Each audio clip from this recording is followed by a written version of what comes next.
There's an unconscious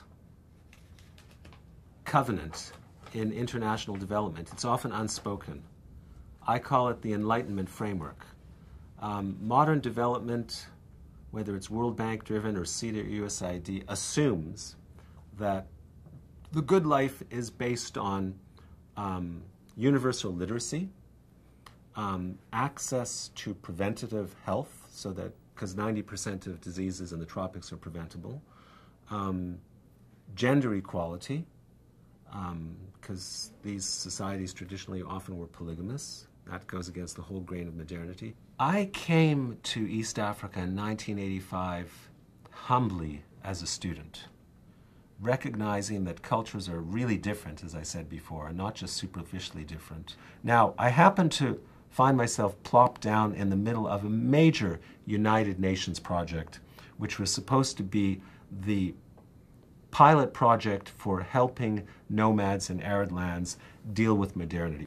And so I saw white Toyota Land Cruisers, planes, two-way radios, people making $50,000, $60,000 a year, bringing in European diplomats to show what's going on. And from the point of view of as one Irish friend would say, Paddy Rendilly on the ground, there was an incredible disjunction. And I found an incredible confidence among the development community that, yes, these people don't have clean water, they don't have the basics of, if 90% of tropical diseases are preventable, we can do it. So even if we believe in 18th century Enlightenment values that everyone deserves water, health, education, up to modern standards, and gender equality, okay, no more female circumcision, no more polygamy, how do you bring about that change? So we have the problem in development of how do you direct cultural change? How do you direct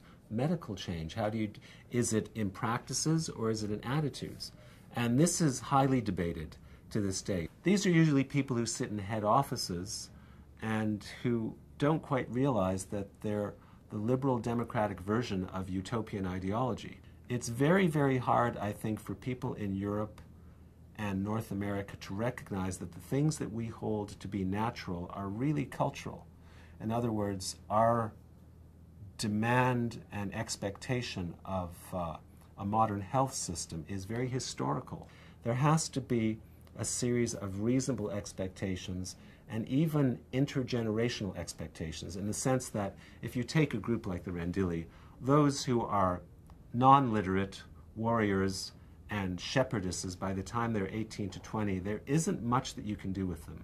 You may have to start with the next generation. Now, you'll hear that a lot off the record at dinner with people in the field who are hired to run projects, but you won't necessarily hear it at head office. So there's an incredible tension in international development between the gradualists and, for lack of a better word, the impatient people at the head office. Do the Turkana, who love to raid and live for their cattle, really want the things that we believe that they need in the world of development, as defined by this water, health, education, gender equality, governance mantra?